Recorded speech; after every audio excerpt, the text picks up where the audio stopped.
Julia, welcome to Podcastina. Thanks for having me. I'm so excited you're here. Me too. As we're recording this, it's election day, which I was hesitant to bring up. I didn't want to. I don't want to talk politics on here with you, but it's weird knowing we're sitting here recording this, and by the time I publish it on Monday, we're going to be living in like a new reality. I know. I did not think about that when we booked this at all. No, me neither. Do you have thoughts on... I feel like I don't remember when I started doing stand-up that it was necessarily so political outside of figures who were political comedians. You know, you have Jon Stewart and that whole collective of people who specifically work in political comedy. But now it's kind of bleeding into you're almost obligated to have an opinion. And I just don't think comedians should be that involved. Should be involved? Well, that's funny that you say that because I was literally talking to Nick about this, my husband, for people who don't know, the other day where comedians do love to get so involved. And as much as I'd like to be more idealistic about this and be like, you should put your beliefs out there and speak your truth, blah, blah, blah. I ultimately think it's a net negative for comedian, unless you have decided I'm going to be a political comedian. This is going to be my platform. This is always going to be my thing. Then there's no escaping it. That's what you do.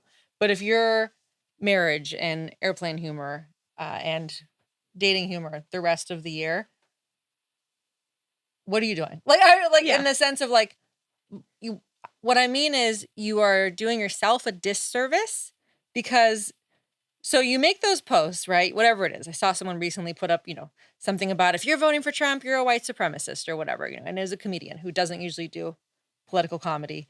And I'm just like, so you just lost any Republican follower you have. They're gone. Okay. And you certainly didn't gain any new left followers for this, right? Because everyone you only have the people watching this basically who already follow you. So you just lost followers for no reason because I just truly don't think you're helping promote the candidate you want with a post like this. So you're just harming your career and moving the needle 0% in the political sphere. So I think that's what it comes down to for me, where it's like, if you really think that you can help move the needle in this issue and you're willing to lose followers over that, that's fine. And in fact, like that's a value I'd stand for. You know what I mean? If I ever really think I can like make a difference and that matters to me. But I think they're making no difference. I think they're making no difference. They're not. It's all going into an echo chamber because if you are a person that posts about political things all the time, you're being followed by people who already agree with you. It's exactly what you're saying. And if anyone doesn't, they're out now. They're out. And then it's only really particularly relevant every 4 years where things are this heightened. And the comedians specifically who are discussing dating and airplane food, as you mentioned, if you're not talking about politics the entire rest of the period that isn't just like elections, especially presidential elections, I don't know anyone who's really gung-ho in the entertainment industry about local elections. Right. Though that could be pretty hilarious if they were like, if there was someone who was just like very niche, very into this one local thing that nobody even knows is going on. Yeah. No, it's true. And, well, I mean, also I don't like all the posts that are just so blanket you know me, I hate blanket statements. When anyone's like, if you vote for Trump, you're a white supremacist or, whatever it is, because, I'm not a Trump person. But I also don't believe but there's a lot of people on both sides that are forced to vote for someone who each candidate has a large bucket of things that they stand for, a large bucket, possibly hundreds of items. And just because I vote for one or the other does not mean that I'm on board with everything that they do and everything that they say. You know what I mean? And it's unrealistic. It's unfair to say that of anyone because, yeah, I mean, that fine. And that's true of anyone voting for Kamala then they're on board with everything wrong she's ever said and any problematic belief she has. Fine. Then that must be true if you voted for her. You know what I mean? Like, but it's not. It's not. Most of us are like, I have these handful of things I care the most about, and that's what they're pushing for, and definitely realize that a lot of their other stuff is a major problem, you know? Do you discuss politics in your marriage at all? Yeah, we talk about politics extensively, but we almost exclusively talk about how crazy people have become about politics, less than we speak about like the candidates or the policies themselves. Like, Yeah, that makes sense. Your relationship kind of becomes like a safe haven for those conversations because you know you're not going to get judged for anything and because you need a place to let the steam off. I feel like that too, where I almost, instead of talking about who the candidates are and what the issues are, I've spent so much time talking about how insane things have gotten and all the drama that happened with like Tony Hinchcliffe yeah, and that whole yeah, Puerto Rico comment. And, yeah, and I'm thinking, I know this guy, which is so weird to have to be just a kid from Ukraine who's just trying to do stand up, just trying to exist in this world. And because it's such a small world, and because like I came up at the comedy store and he was around a lot and I met him that way and through doing roast battle and stuff, it's like I shouldn't know a person who's making headline news being in trouble for saying something at a Trump rally. That just makes the world feel small and insular in a way that makes me really uncomfortable. And I'm like, I shouldn't be this close to this. Not to make it about me, but that's kind of where it comes in as so mind boggling and it makes it feel like I'm living in like a simulation a little bit. there was no situation like this 8 years ago or whenever you and I started stand up. No, there wasn't. It just wasn't. It wasn't happening. I was wondering myself if like have politics gotten crazier or is it I was and I got an answer, I think. I was wondering like have politics gotten crazier or is it just that I only started to pay attention in the last like 8 or 10 years just being the age that I am. And politics have always been crazy. Politics just came into my field of vision in the last 8 or 10 years so they seem crazy. But then that Sam Harris Ben Shapiro debate I sent you, Sam Harris himself says politics have become crazy. Like, they're just not normal anymore. I'm like, okay, so it's not just me being extremely young. We Not are. knowing We're what's so young. going on, Mhm. just a baby. We're almost in our 30s. That's right, that's right. No, it's true. It's gotten crazier. I think the thing that makes it feel even more perplexing and kind of unbelievable is just that comedy has gotten so involved. Yeah. Candidates didn't used to do podcasts. That's brand new. And it's not just Trump going on Rogan or going on Theo's show. It's like Kamala went on Call Her Daddy, which is also mind boggling because Let's that's call her daddy. Call Her Daddy is a huge podcast. It's hosted by Alex Cooper. The impetus of the show originally, it was her and a girlfriend, and they were talking about their sexcapades. That's how the show started. And as it evolved, I think the partnership, something happened, and it ended up just being one of them ended up with the show. And then it kind of turned into interview format with celebrities. She's had a lot of people who typically don't do podcasts on. She's had like Megan Fox on. She's had people who it's cool to see them in that format, right? You're not used to it. You're used to them doing like an Entertainment Tonight type show. But then, yeah, Kamala sat down with her and it's like, what? A podcast that What? used to be about anal? Yeah, well, when you draw that connection, it's certainly come a long way. But also, I mean, it's a way to reach young people. I guess that's probably the way Mhm. that they see it at this point. Yeah, that those have been now the outlets that are the biggest media houses. Yeah. Also, my stomach just grumbled. I'm sure that if that was going to catch my shoe tapping, it definitely just caught my stomach grumbling. It's okay. Sorry. Oh, no, I'm all right with that. That's fine. Stomach growls are cute.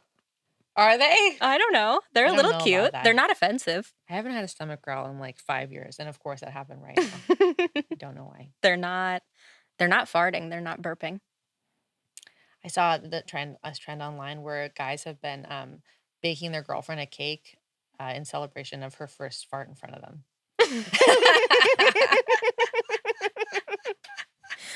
Are you comfortable with passing gas in front of your husband? No, I don't want to fart in front of him. Mhm. He hunts me down to fart on me.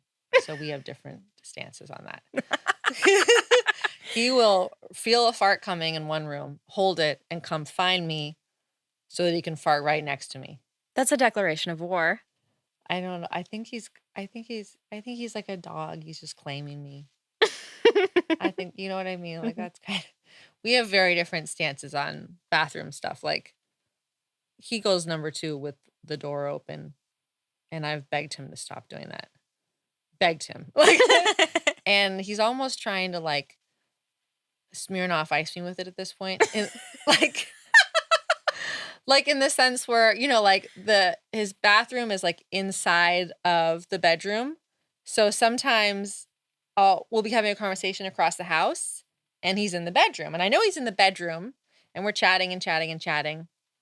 And I'm thinking he's just in the bedroom. And finally, I'll wander in there. Maybe sometimes you want to see someone when you say something. And then I'll realize that this whole time he's actually been on the toilet in the bathroom inside the bedroom with all the doors open. And then he'll just casually look at me, and I'm like, he I think he was waiting for me to wander in there, like, because he knew that I didn't know what was going on.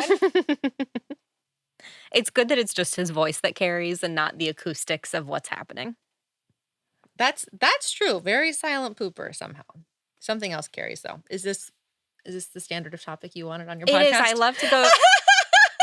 I start with politics. I go to poop. Then we talk about biggest fears. Yeah. So we're right on track. There's something so, I don't know, I think fart and poop humor is hilarious. I mean, I know to, like, keep it outside of romantic relationships. No. Or not that way. I'm immediately From the like, dynamic no. of, I wouldn't feel comfortable farting in front of someone or pooping in front of someone. Humor. The humor Yeah. needs to be in there. Yeah, It's yeah. very important because I do think it's funny. Yeah. It's timelessly funny. Even my mom, who is like so sophisticated and elegant, she went to finishing school, like in Switzerland. She speaks 5 languages. Everyone thinks she's royalty when they meet her. They're like, I feel like your mom must have royal blood or something. A fart joke will destroy her. It will bring her to her knees. And like, the's something so endearing about that. She just So has like her wholesome. little pearl necklaces and her little cardigans around her shoulders, and she loves fart jokes. My mom loves fart jokes too. Anything flatulence related, she'll send me memes about farting. That's great. Yeah. So they're fully Americanized. Yeah, she's farted this on me point. actually the same way that Nick assaults you What? with farts. My mom assaults me with farts. Then people don't know. My mom is also European, as is Galina's mom. I'm sure people know that about you, but they both acclimated to the American culture. Yeah. Of fart humor. Is there any piece of, like, relationship advice that you swear by in your marriage?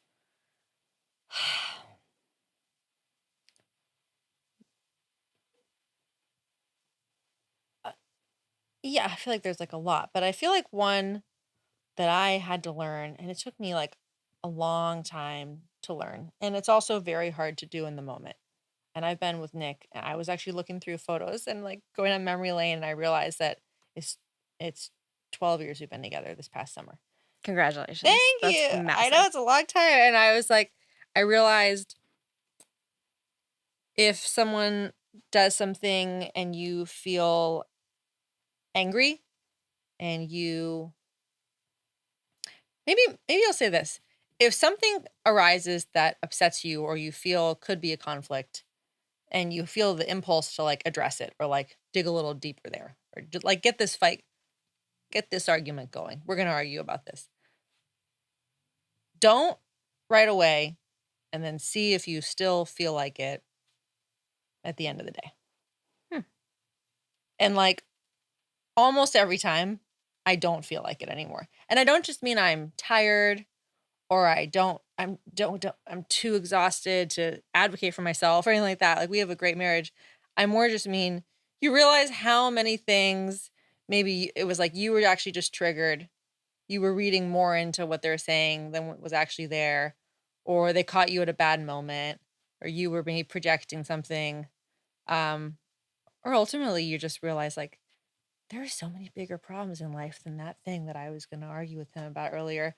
Most fights like will go away. And like, I need to strongly say that I'm not an advocate for like not communicating. Like, if there's something you really need to discuss, like obviously you need to discuss it, but Yeah, I mean, I think you need to have the foundation of a healthy relationship, though, to, like, use this advice. Like, you have to have, Mhm. like, years of established, like, obviously, you respect each other, and obviously, when there's problems, you do tackle them, and you both feel comfortable advocating for yourself, and you feel heard. So you need to know that foundation is there, and it's like you so clearly want the best for each other, and then once that's in place, a lot of the little things you find yourself, like, wanting to argue about, you realize, like, it's just kind of an impulse that passes, and but if you scratch at it, it can become like a whole thing Mhm. that ruins your dynamic for days, and it just doesn't really matter in the end. I wish I could think of, like, an example. I don't know, just, like, little interpersonal marriage moments, like, even if just today we were making lunch and, um, we both set aside time to have lunch together and focus on each other, and he kept checking his phone because there was, like, something he was excited about, put something up on social media that was doing well. And he kept checking it, and she checked it a few times, and, like, by the 3rd time, I, like, kinda wanted to go off and be like, I could be checking my phone too during this thing. Don't you think I have things I wanna be looking at?" And then I was just like, Julia, maybe just leave it, and he probably won't check his phone another time during this lunch, or either way, whatever amount of time he is gonna focus on you during this lunch will definitely be completely nuked if you pick a fight about this." Oh, yeah. You know what I mean? Like, Absolutely. and then I was just like, "Okay, it's okay. I'll let him take his time, and when he's ready to settle in and focus on me, that's when he's ready, and I'll enjoy whatever time is left at that point." And then I did, but that would have shrunk down to 0 time. We would have just had a tense lunch if I would have kinda, like, flipped my lid, Mhm. blown my lid, whatever the saying is, Yeah. at him about the thing? It's good advice for a relationship and it's good life advice too, because I've heard it phrased as if you're about to get overwhelmed by something or if you're going to react to something, check in and see if that thing is still going to matter to you in 2 years. Mhm. And if it's not, let it go. Right. Yeah. Totally. I mean, yeah, and it's most things. Most things won't. Yeah, it's And a it pick your battle strategy. yeah, it's like a cost, like, analysis thing too, like, with the thing, like, the a lot of times it will be things where we've dedicated time to each other, like, it's a date night, or we're gonna go take the dog out for, like, a nice outing for a couple hours, and this is supposed to be our time to connect. And maybe he does or says, like, one thing that, like, bothers me, but I realize it's not an important thing to our overall dynamic. Do you know what I mean? Like, it's Hmm. not, and if I address it, I'm just actually gonna destroy this time that we've set aside to, like, enjoy each other right now. You know what I mean? Hmm. And I will not be improving our relationship in the long run by addressing this thing, Right. so cost benefit analysis, that's what Yeah. it is, yeah. Yeah, absolutely. And that's the same, but it's different. You have to make the distinction that it's not the whole, like you're telling him expectations and he's telling you expectations of the way you have to treat each other in the relationship because they say like unexpressed expectations or premeditated resentments. So Oh, it's not good that, just to be saying. clear, Yeah. right? Yeah, yeah, yeah. No, it's more just like also, I will say another thing is, like, don't bring up something unless it's become a pattern. Yeah. And that's good for every friendship too, right? Hmm. Like, it's just not like, you are very reliable. You almost never cancel on me. Maybe Thank you. you've never canceled on me. I don't Yeah. know. If I Um, have, it's been for really good. yeah. I just, in general, am really self conscious about canceling things, and I try not to say yes in the first place unless I know I can do something. So if I'm canceling something, it's for like a very legitimate reason. Yeah, I have the same standards You're with the that same way. stuff. So, like, but so for example, if you were to cancel on me, uh or some, like, and then it was, some bullshit thing, Hmm. like, you forgot to put our thing in your calendar, or you double booked or whatever, like, I would actually just not, I would just say, "Okay, like, no worries, I'll see you next time," whatever, like, because it doesn't happen frequently. Hmm. It will, like, it's not fair, like, give people a little grace. If it became a pattern, then I would have to be like, "This is a dynamic that's forming that doesn't work for me," but it's just like a A one thing off. that they rarely do, yeah. Hmm. You don't need to, not everything needs to be discussed, but it probably depends on where you are on the spectrum of communication. Nick and I are very good at communication. We don't run the risk of under discussing. I will say, you know what I Mhm. mean? Like so that's yeah. But you don't over discuss because you're both people who value your peace, and I think the difference in people that pick at arguments all the time is they're probably living on this level of consciousness that's, I don't know, darker feels like a weird word, but just or underdeveloped or something. And I think the people that like to pick fights all the time are the adrenaline junkies, or they love like the cortisol hit that they're getting from picking the fight. There's something about the rush of actually arguing that's giving them some kind of chemical hit that they're like addicted to within their bodies. And so they're picking fights for fun, as weird as that Oh, is to say. okay. Well, I've never We're heard not people like that. I no, I've never heard of that before or heard of that being a reason that people like actually Mhm. find something enjoyable at picking fights. They're into the chaos. They Yeah. love the chaos. But I mean, like I do know people can be I don't even know that they're into the I mean, there are people who are definitely into the chaos. I've always thought that more of them were like people who um probably have unresolved um like neuroses or like insecure what is it called when you have like Trauma? well, I No. mean the trauma, but it can even like it can be like a problematic like worldview that they just kind of can't escape. Like Mhm. like whatever it is. Maybe they have a feeling of like um Paranoia, I'm maybe? I'm not I'm like they maybe fear that they aren't worthy of respect. Mhm. Like it's a fear that they have.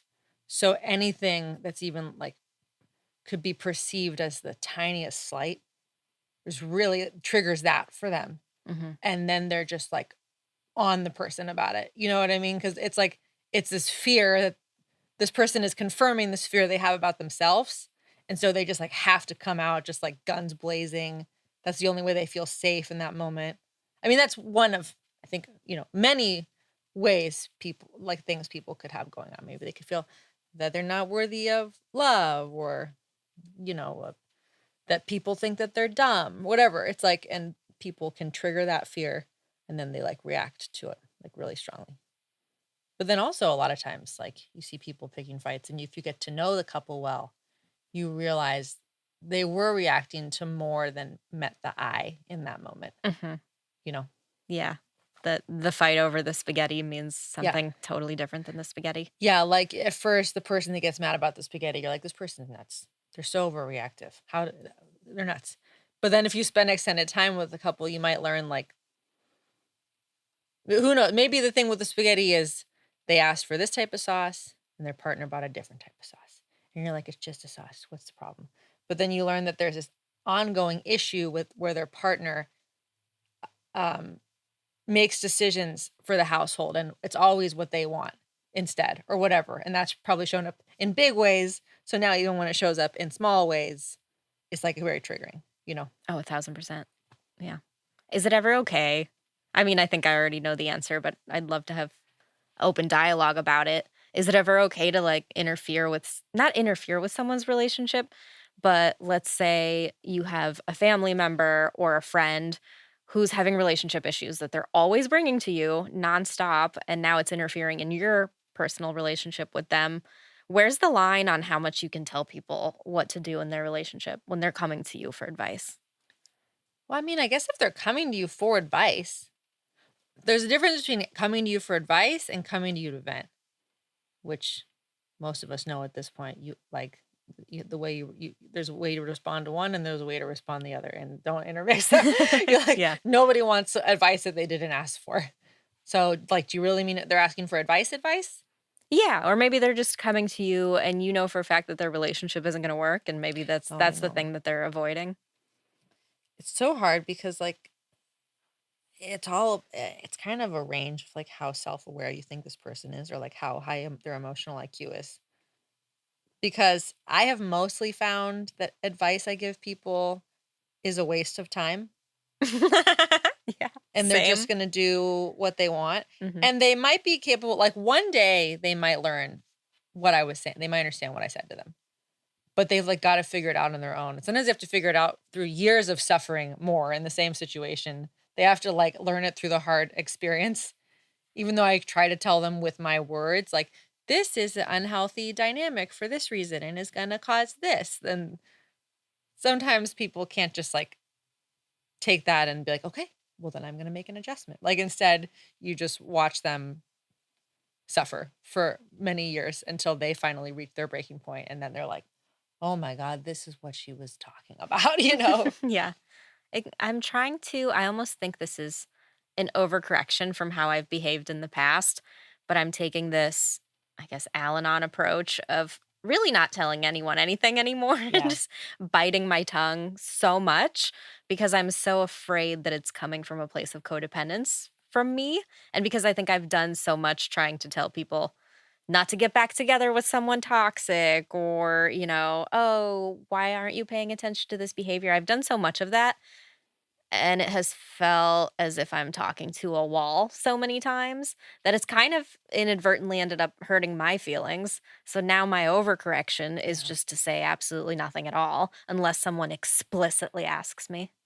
I think that that's a good idea, and then still understand that just because they asked you, they might still just do what they want anyways. I think But, so. like but I do think if we tell them and they haven't asked, it only causes them to feel like, judged, and then they pull back from sharing. Because even I know that I've done it, you know what I mean? Like, even I have, like, uh even just, like, not with relationship stuff, but, like, with my mom in the past, maybe, making comments about her, like, being concerned about me doing stand-up or times when I maybe didn't feel like she supported the journey that much. She's become a lot more supportive recently, but, in the past where I felt that was an ongoing thing, like, input that I wasn't asking for about it, so I didn't listen to that input, I just stopped sharing with her about stand-up.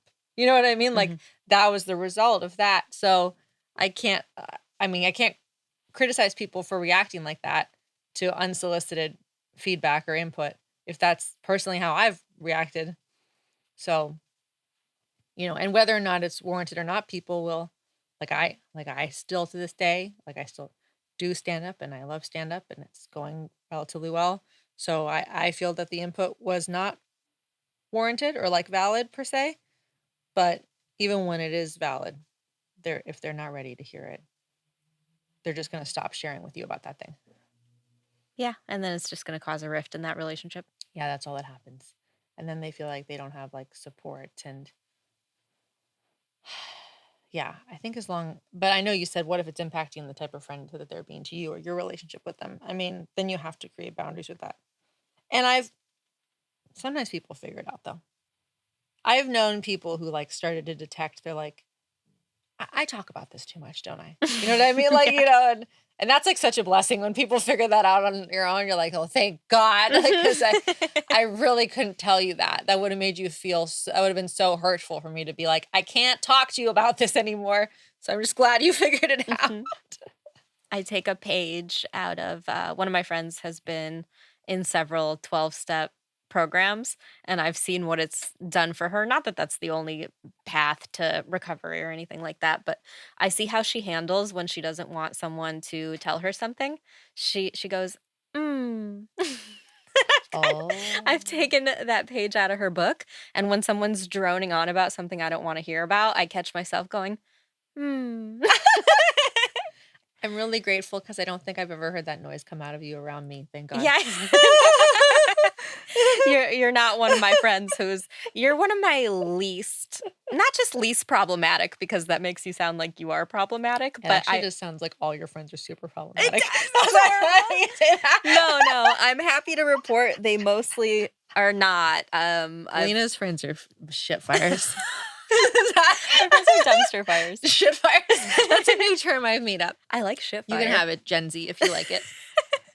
Uh, Katrina Davis, previous guest of the show, friend of ours, told me years ago, she pointed out, she goes, Galina, you have a lot of project friends. Oh, And when she oh, said that, it resonated so deeply that that is probably the day that I started dropping them. And happy to report, I really don't have any close project friends anymore. I have some people that are on the periphery that I keep at arm's length that I definitely after I'm done hanging out with them, I'll sit down and go, "Whew, I have a lot to unpack after that okay. hangout." Okay. But they're like few and far between, thankfully. I have mostly friends, such as yourself, that I feel very comfortable going to for advice. I know you're always going to tell me something of sound mind and that makes sense and that's logical, and you very much have your shit together. Ju Thank you so much, but my stomach is grumbling during this episode, so It's I don't okay. have my blood sugar I together, couldn't even hear it. clearly. Moss, did you hear my stomach? Okay. uh, what do you do? Because you're someone who's super disciplined and balancing a full-time job along with the responsibilities of a marriage, along with, the delicate balance of your social calendar. You're good at keeping in touch with people, and Doggy you mom? doggy mom, and you work your ass off at stand up. So what's your advice for do you have time management go-tos, or how do you keep it all together? Well, do you know what? I think this is connected to what you just said, which is, like, if you actually only keep people in your life who are, uh well, okay, first of all, if water seeks its own level, right? So, like, if you've done your personal work and you're, like, very emotionally stable and know how to like, emotionally regulate and stuff, and only want to surround yourself with people that are like that, you're gonna have very few friends. So that I mean, like, if you like, really, like, if you want, like, their choices and behaviors to be, like, up to your standards and your standards are high, if you want peace in your life, and you remove anyone who, like, doesn't bring that, you're gonna have few friends, so you're not gonna have that much of a social life. So, like, and that frees up a lot of time. That really frees up, like, because I don't feel particularly busy, like, I do work a lot during the week, like, basically 9 to 5 hours, but it's from home, so it's nowhere near as draining as driving to a place and dealing with, like, personalities and energies of coworkers in the same space as you. And then in the evening, I go do mics or stay home and write some stand-up if I don't have new stuff I'm excited to try mics, or go do book shows sometimes when those blessings come upon me.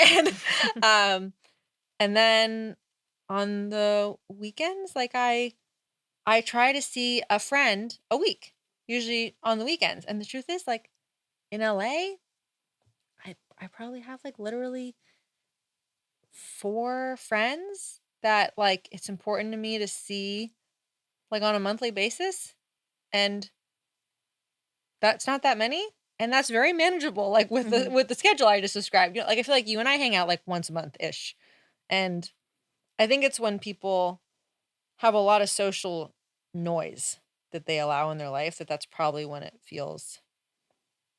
I'm, like, really into just watering a very small amount of, like, gardens that have, like, a lot of potential, instead of, so I say no to a lot. Mhm. That's actually where the time management comes in, is, like, Yeah. I say no to a lot. Like, my small handful of friends who bring a lot of value to my life, who I feel like my cup is full after seeing them, and my husband and dog, like, uh, I would much rather like, water those gardens than, like, I don't go to people's birthdays, like, other than, like, those 4 people I just told you, basically.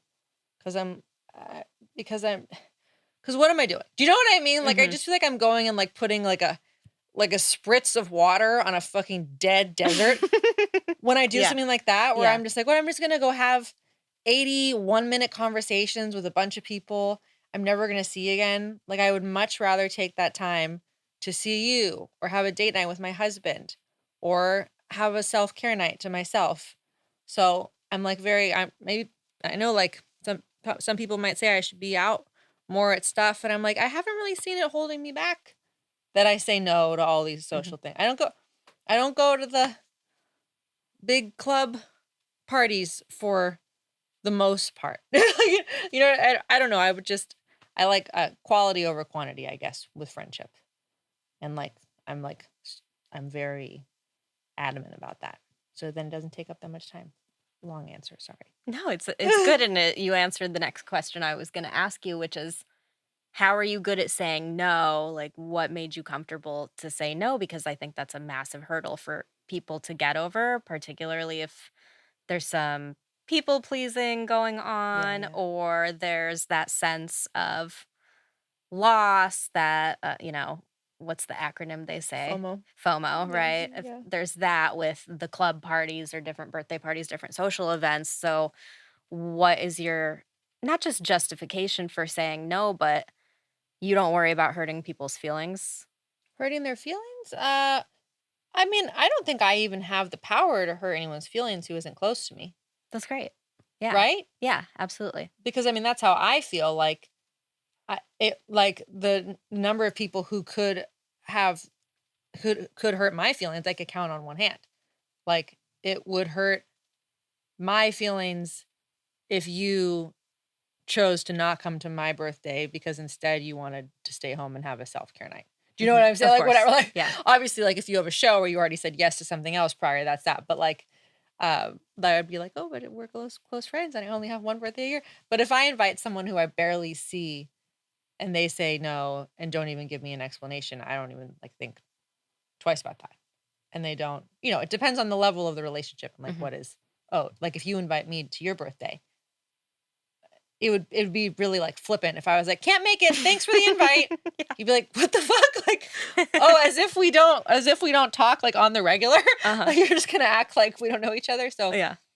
I don't I think and I mean, if some people are highly sensitive, if there's someone who I've barely spent time with and they would be offended by me not coming to their birthday, I can't help that. They're too easily offended. Mhm. Or too easily, I Mhm. can't do anything about that.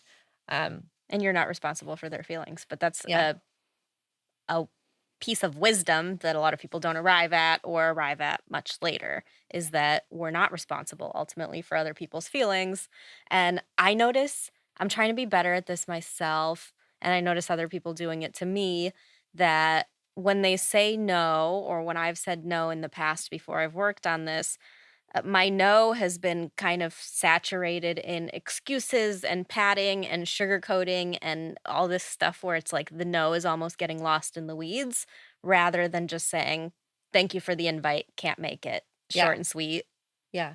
You were doing that even with people where it's like a very surface level relationship? You were Yes, I giving all was. the I okay, yeah. was sitting there and kind of formulating some kind of response where I have an excuse. What's my excuse? Right. How do I make sure that I'm letting them know that I appreciate whatever it is I'm getting invited to? And then also say the no, and then follow it up with some other thing of trying to either reschedule or make it up to Oh. them Oh, somehow. yeah. I was doing a ton of that.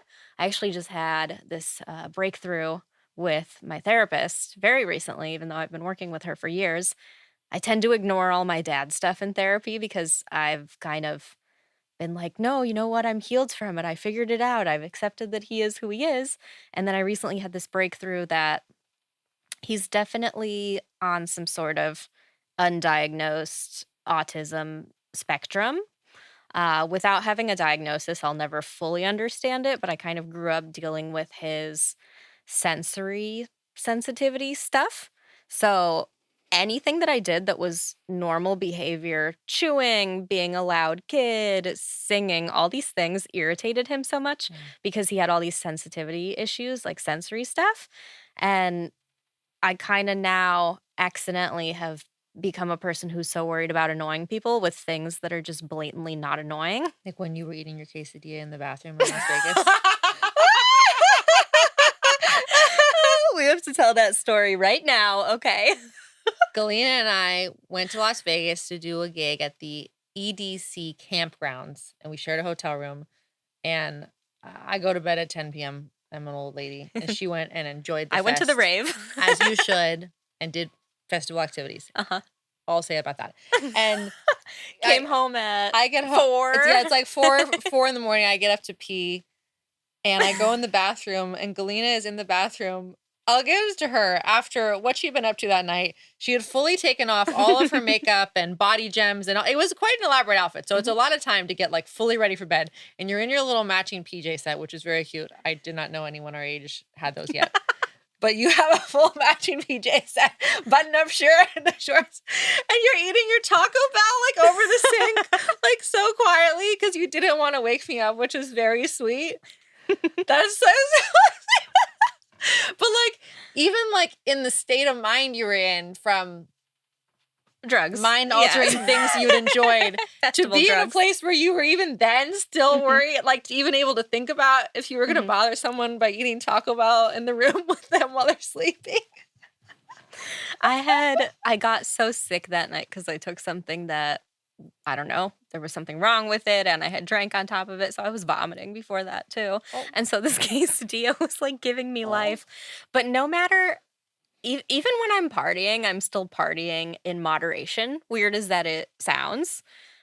I'll do things like that, but still keep a lid on it. I never take enough things to where I'm out of control, and so even though, yeah, I was rolling, I was still with it enough to get back, fully take my makeup off, take my contacts out, and I didn't wanna you're a sensitive sleeper, and I know if I can't eat the quesadilla in the dark, I didn't wanna turn the light on, so I turned the light on in the That's bathroom, very and sweet. I sat on the toilet eating the quesadilla, not expecting you to get up to pee.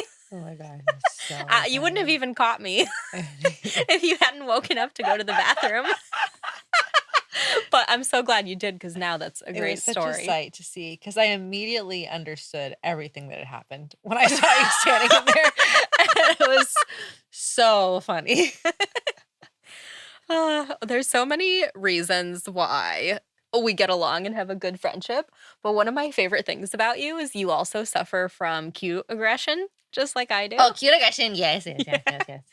Well, who And doesn't suffer from cute aggression? some people don't really suffer from it. Yeah, that's true, I've seen them. Yeah, They're absolute sociopaths. I think they're dead inside. I don't trust them at all. I don't trust them either. How are you gonna have not a reaction to a cute animal? Yeah. I was Even just thinking about them. I'm so glad they came up with a term for that because once I heard the term cute aggression, because everyone, well, not the psychopaths, but we have all experienced that. You see something and your brain kind of starts just simply malfunctioning. Do they know what cute aggression is? Have you talked about this before with your listeners? I have not talked Oh, about this yeah, yeah, before. let's tell Yeah, I them. guess I should Let's define tell it. them what it is. Okay. Cute aggression is what happens when your brain is so overloaded with happiness because something is so cute. Generally, animal stress. Generally animals. It can be babies, it can be puppies, It's not kittens, babies for me very often. yeah. They're definitely animals. Moodang, whatever. Oh, mudang, yes. But cute Excuse me. aggression is when you're so overwhelmed with happiness and joy that your brain misfires. And in order to balance you out and bring you back down, you start thinking about violence, even though you have no you have no intention to actually do the violence. So, we'll see a puppy and go, "Ah, I'm gonna eat the puppy. We're not I'm gonna eat gonna the eat you. puppy. I'm gonna eat you. Yeah. But it's so real. Yeah, that's what I say to my dog every day. I go, I'm gonna eat you. Aren't you worried about it? I've threatened this for years. You're not concerned? And she's just like, How many dogs would you have if resources were unlimited? it's very hard to say because on the one hand, I would like to I would like to provide a home to as many dogs that, need homes. Well, obviously, I'm big on shelters and rescues and stuff, just for them to have what they need. On the other hand, I don't think you can have a quality relationship with more than 3 dogs. Where you really feel like each one you're developing like a bond with them and like you are able to appreciate the little nuances of their personalities. It probably gets hard when you're getting to like the 5, 7 dog range. But that's a selfish reason. If I'm in a position where I could have 15 dogs and I could give them food and shelter and medical care, and I should just do it because it's the right thing to do. It would be selfish to limit it to 3 from my experience with the dogs. Mhm. That's a pretty complex answer, but I have thought about this. I know. I figured you had. I similarly would love to just have land where, but it would be so hard to choose. I would do the same thing. I would kind of try to have as many as I can. I wish I could remember his name. I know you know the guy that I'm talking about because the dodo is always highlighting him. But he's like this big burly man and he goes to these rescues and he grabs these dogs. He takes them from kill shelters. He's got like probably 50 dogs. Oh, He's always taking them yeah, in. there's a couple Instagram pages I follow. There's Mhm. one guy that exclusively rescues elderly chihuahuas. He has like 18, Oh my and it's god. really cute. Ah. And he's like got all this like these dressers that have like cubbies in them, and he's basically hollowed them out and created little cubbies. So they all have, like, these little beds that they climb into, and at the end of the day that are, like, in this piece of furniture, like, he's put little cushions in there, and they just, like, all line up and go in them. It's so cute. It is. It's amazing. There's so much. There's that account, We Rate Dogs. Oh, yeah, I know we rate dogs, and they're always 10 out of 10. Always 10 out of 10. Sometimes 12 out of 10. That's right. Never less than 10 out of 10. No, never. It's gotten to the point I get their recaps every Friday. They're like, "Here's the top 5 dogs of the week." I always like the post before I even watch it. Yeah, yeah, It's an automatic like, yeah. and I'm usually crying by the end of it.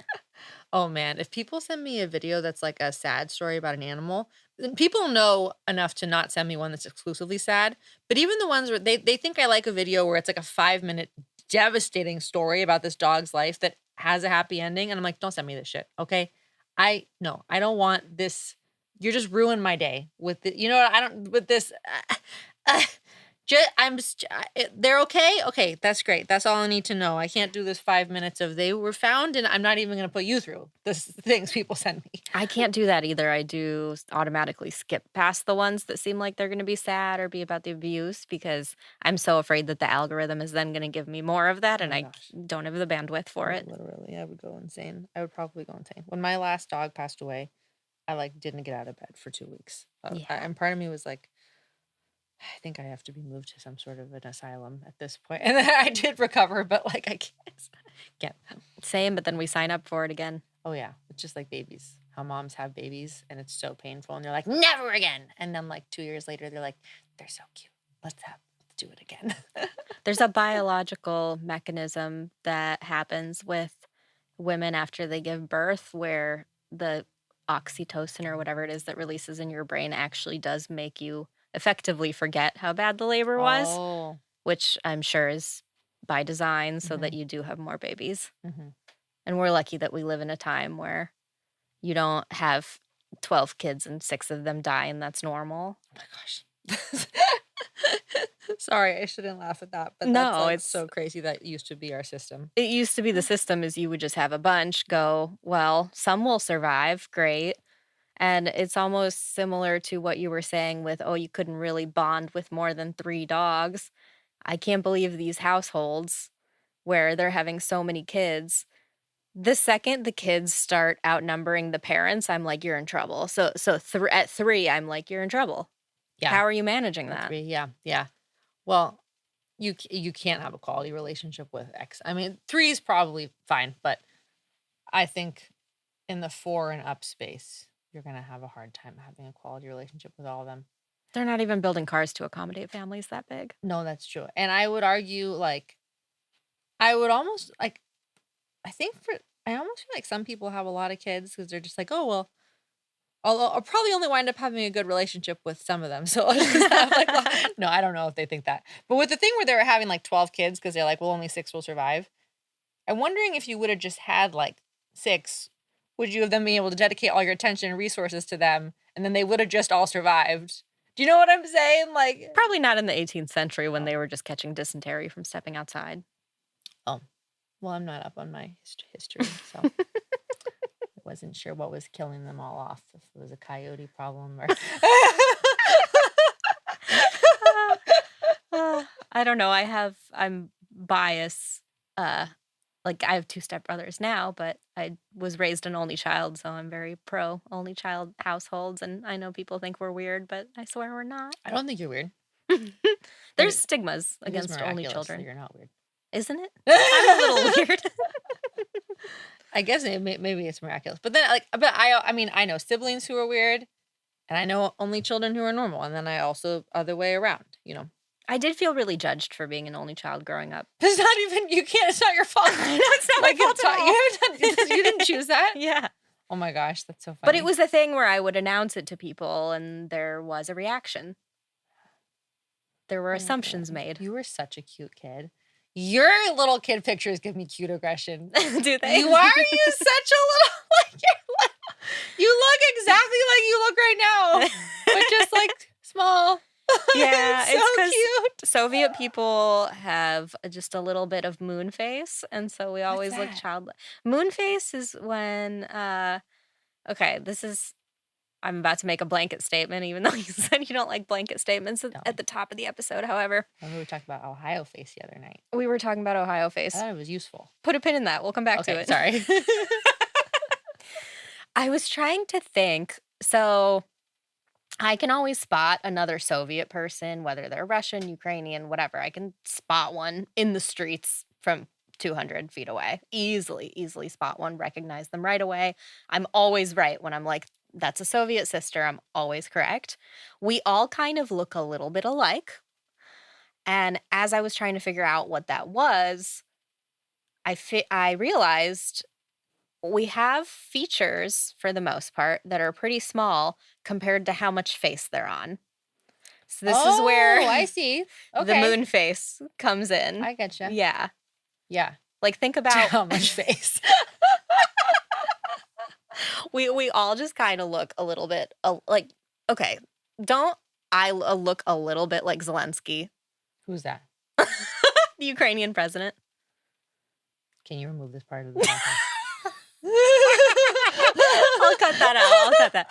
I'm trying to think what. No, you can leave it if What you want other, to. like- It's pretty funny. People need to know how dumb I am. No. I'm tired of being in the closet about it. I'm trying to think. There's other famous Russian speaking people, and we all kind of look alike. Mila Kunis. Oh yeah, is she Russian? She's Ukrainian. Yeah, Oh no Yeah. way. Yeah, you look a lot like her. we Yeah, look a lot. yeah. Lex Friedman. Do you know who that is? No. We all have the same little moon face. Little moon. Moon face is a cute term though. It is. I wouldn't mind if that's how my Yeah. people were described. Moon face. I'm not mad about it. No, it's cute. It's a. Yeah. It lights up the night sky and turns around. And, It's so lovely. yeah. It's just a proportion thing. There's more face than is necessary for the amount of features. good excess face. Excess face to feature ratio, and it's purely, I guess, a genetic, cultural So funny. thing. Like, imagine, okay, so remember when I was going through the drama with that crazy O-Town fan calling me a flat-faced bitch? Oh my gosh, yes. There was that. You should be like, excuse me, it's moon face. It's Moonface. Yeah, I'll just find her and correct that. So I was getting harassed by an O-Town fan. This is the backstory, and she kept calling me a I flat-faced remember. bitch. So if my jaw, instead of going all the way down here and instead of having all this cheek, if it ended like this, if it went like this and it was more What? heart-shaped than this, then it would look like a more American normal face. What Does are you that make saying? You're sense? just removing the back of your face? I mean, I wouldn't. I love my Wait, face. how I'm very far- happy with is it. mine? I need. You to, have a very I normal. need to see your face next to my face. You have a good heart-shaped face. So you're saying But that imagine, the jawbone see goes how back see how far. much cheek there is from here to here. Yeah, So I don't know. this what is I going to be have. great for the people listening on audio. Okay, yes, it's true. There's just a lot of side face for what's Side going. face? I love these terms. Moon face, extra face, side face. I don't even know how I got on this. I love this. I was talking about only children, and then I arrived at moon face. because What the I said hell that you was were I such a getting cute at? little kid, and you said, Oh, it's 'cause you have thank a you. moon It's because I face. feel like children naturally have those moon faces, round little baby cherub angel I faces. looked exactly like a pig. I was a pig. I don't believe it. I really was. Like things really mellowed out, but my nose used to be like, I'm saying my just like my nose was so upturned that my nostrils were just, you could just see in my brain if you wanted. Do you picture what I'm saying? I do, and yet it's hard to picture because your nose is not like that at all. Yeah, things sort of worked in the end, but it was a little pig face. And like also my cheeks were like really rosy. Do you think people lied when they said you were a cute baby? Was it that bad? No, because I think you can look like a pig and be cute. Yeah. You know what I mean? Like, it was more as a child. As a baby, I actually look like a little perfect Gerber baby. I could see that. Yeah. It was more like ages like 5 through 10. I look like a little pig. I was such an awkward kid I feel like I was a very cute baby. I'll give it that. Cute toddler. And then I think puberty was particularly hard for me. Oh, really? Yeah. I had a really tough time. I felt so awkward. Did you have acne? I did. Oh, you did? Yeah. You don't have any scars. No, That's good. it wasn't bad. I think I had regular hormonal acne, and I still experience some as an adult, which is a little bit crazy, but Yeah, it's a blessing to have grown out of that, but I just remember how horrible the teenage years were and feeling so, so, so bad about myself to the point where now Oh. I wish I could almost advocate for teenage girls because I remember how horrible I felt about myself, and then I truly just grew into my face and my looks Yeah. right after peak puberty. I think I started looking more like myself around 17, 18. I don't know why, I was pretty lucky. Puberty was not hard on me, and I felt good. I had high self-esteem in high school, and I turned out to not be a monster person 'cause Not at all. usually if you like yourself in high school, you're Mhm. gonna be intolerable as That's an true. adult. Were you bullied at all? No, I wasn't bullied. I was one of the popular cool girls where, like, the older boys, like, dated me and stuff. I I could see was, that. and I was, like, one of the I wasn't a mean girl, but, like, it was, like, me and 2 other girls, and we were, like, the 3 girls who, like, always had, like, the clothes you were supposed to have and got invited to the older kids' parties and, like, whatever.